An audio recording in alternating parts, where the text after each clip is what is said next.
1 ছেপ্টেম্বৰৰ পৰা গুৱাহাটীত বন্ধ ৰখা হ'ব অনলাইন কেব সেৱা। পেট্ৰল ডিজেলৰ দাম বৃদ্ধিৰ পিছতো কেব চালকৰ প্ৰাপ্য বৃদ্ধি নোপোৱাৰ বাবেই এই সিদ্ধান্ত গ্ৰহণ কৰিছে চালক সন্থাই। ওলা, উবেৰ, ৰেপিডো তিনিওটা প্ৰতিষ্ঠানেই বন্ধ ৰাখিব অনলাইন সেৱা।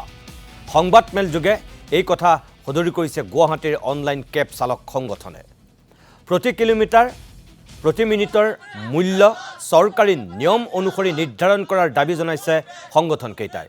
যেতিয়ালৈকে তেওঁলোকৰ দাবী মানি লোৱা নহয় তেতিয়ালৈকে কোনো চালকে ব্যৱহাৰ নকৰে এপ। এই সমস্যা আজিৰ নহয়, এই সমস্যা আজি প্ৰায় 8 বছৰ ধৰি চালকসকলে যুঁজি আছে অনলাইন কেব প্ৰতিষ্ঠানসমূহৰ লগত। কিন্তু আমি দেখা পাইছোঁ বিগত 2-3 বছৰমানৰ পৰা যদিও চৰকাৰী পক্ষই এই বিষয়টোক লৈ অলপমান তেওঁলোকে ইচ্ছা প্ৰকাশ কৰিছিল সমাধানৰ দিশে, কিন্তু আজিলৈকে আমি তেনেকুৱা ধৰণৰ কোনো ফল নাপালোঁ। গতিকে আজি সৰ্বসাধাৰণ কেব চালকসকল ক্ষুব্ধ হৈছে আৰু এই সৰ্বসাধাৰণ কেব চালকসকলে ক্ষুব্ধ হয় অহা 1 ছেপ্টেম্বৰ তাৰিখৰ পৰা অনিৰ্দিষ্ট কাললৈকে তেওঁলোকে নিজৰ অনলাইন কেব সেৱাটো বন্ধ ৰখাৰ এটা সিদ্ধান্ত গ্ৰহণ কৰিছে।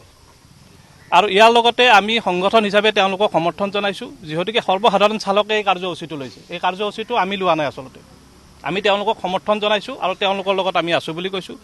আৰু যদিহে সৰ্বসাধাৰণ চালকখিনিয়ে আমাৰ মাজত নাথাকে তেতিয়াহ'লে আমিতো আৰু এছ'চিয়েশ্যন হিচাপে বা ইউনিয়ন হিচাপে কি কাম কৰিম। গতিকে আমি এই মুহূৰ্তত আপোনালোকক জনাব বিচাৰিছোঁ যে ইতিমধ্যে আমাৰ লগত বহু সংখ্যক EV অটো চালকো আহি তেওঁলোকেও নতুনকৈ যদিও জড়িত হৈছে এই প্ৰতিষ্ঠানসমূহৰ লগত, তেওঁলোকৰো ওজৰ আপত্তিবিলাক আমাক জনাইছে। আৰু এই 1 তাৰিখৰ কাৰ্যসূচীটোৰ লগত সংগতি ৰাখি গুৱাহাটী মহানগৰীত EV অটো চালকসকলেই হওক বা কেব চালকসকলেই হওক যৌথভাৱে এই বন্ধ কাৰ্যসূচীটো তেওঁলোকে চলাই লৈ যাব। এই